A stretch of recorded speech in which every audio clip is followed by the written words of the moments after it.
Are Foodliner's oil drain intervals crazy? What is Roehl Transport doing with artificial intelligence?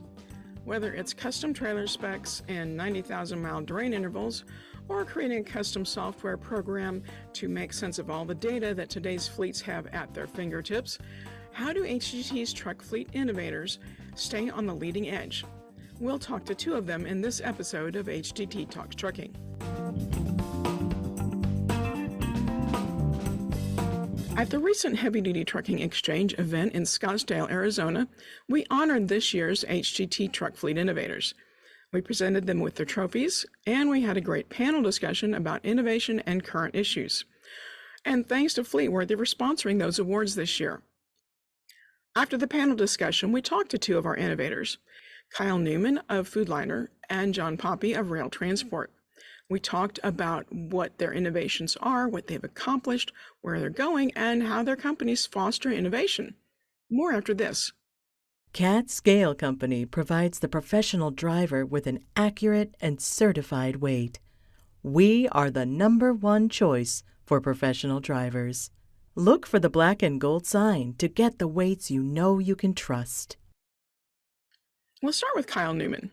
He's Vice President of Maintenance for Foodliner in Dubuque, Iowa, where he oversees speccing and maintenance for more than 1,600 power units, 3,500 trailers, and 35 shops. If your fleet operates dry bulk or tanker trailers, there's a good chance you might be using some innovations that Kyle has been working on developing with trailer makers and suppliers. He says his goal before he retires is to create a next-generation trailer. For example, one of the dangers of food-grade trailers is the potential for workers to slip and fall from the top of the trailer. Neumann and his team experimented with different non-slip options and finally landed on an aluminum non-slip material that could be welded to the top of the trailers.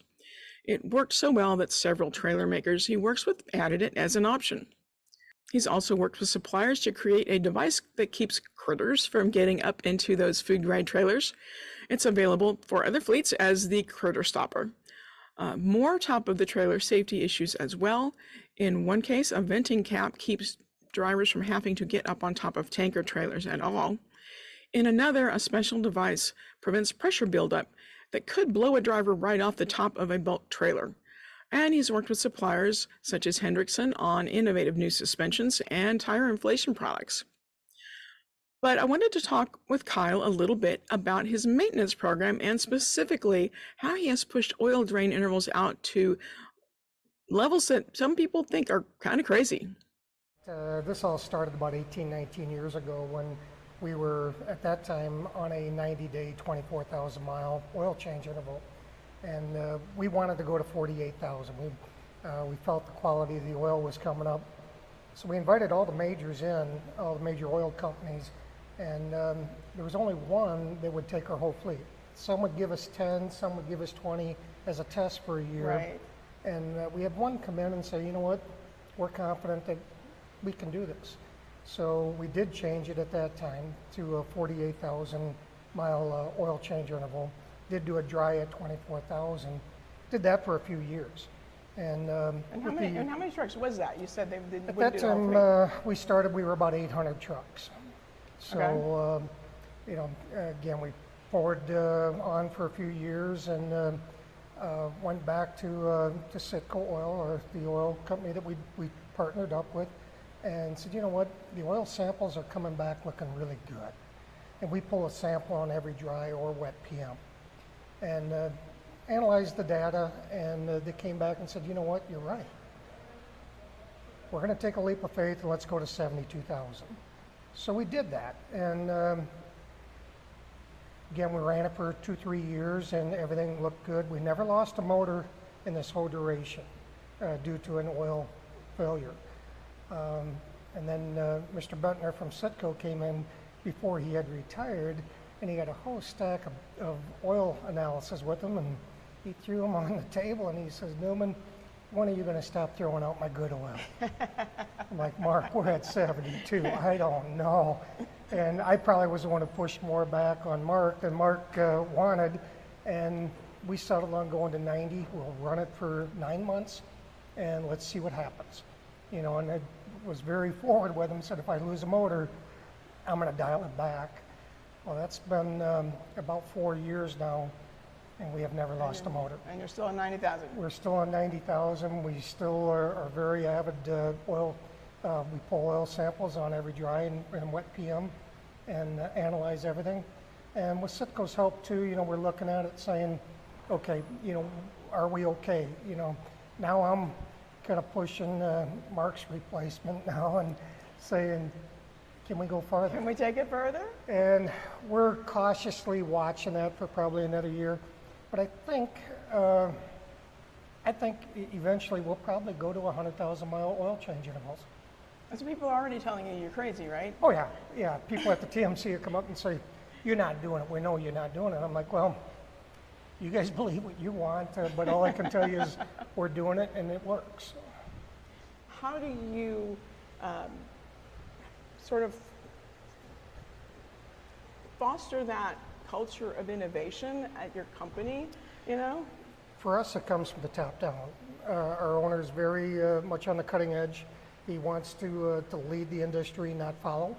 So, which is really kind of nice for me because it gives me a little bit of latitude that, okay, what can we do to be leading the industry? No different than what we've done with the liquid tanks and the dry tanks. He wanted to be the first one to be testing it and prove to our customer, hey, we're here as a business partner for you. We want to do what's right for the industry, but we want to lead it.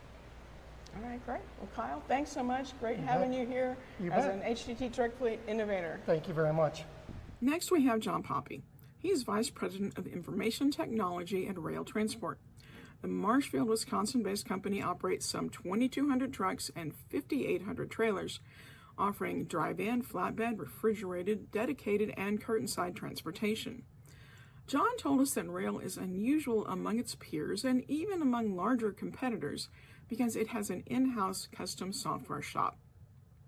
Well, I think in terms of innovation, I think some of the things that we're most proud of is really some of the partnerships that we've developed with some of our core external business partners. And for us, accessing that data that we're gathering from some of those systems that are on our trucks or some of the other auxiliary data sources that we're getting from, and the partnerships we've had with those folks to feed us good information so that we can bring that data into our back-end systems and make really good decisions. Those relationships and those partnerships are really important to us. And that data is really important. You were telling us about an AI project you've been piloting recently that led you to realize that maybe some of your data wasn't even as good as your data is with AI. I think it just re-stressed for us something we knew already, which was, you always want to strive for that 100% quality, which is almost an impossible goal, but you always keep heading in that direction. And we thought we were close.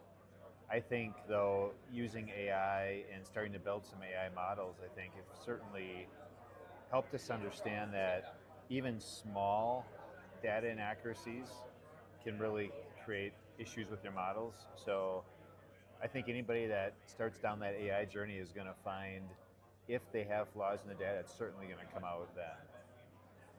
So technology is changing so fast. What are some of the things you've got in mind for the future that you're looking at? I think for us, and for a lot of organizations, it's going to be an artificial intelligence. We talked a little bit about that in the panel yesterday, but I think we feel like there's so much opportunity in not just one area of our business, but just a broad set of areas.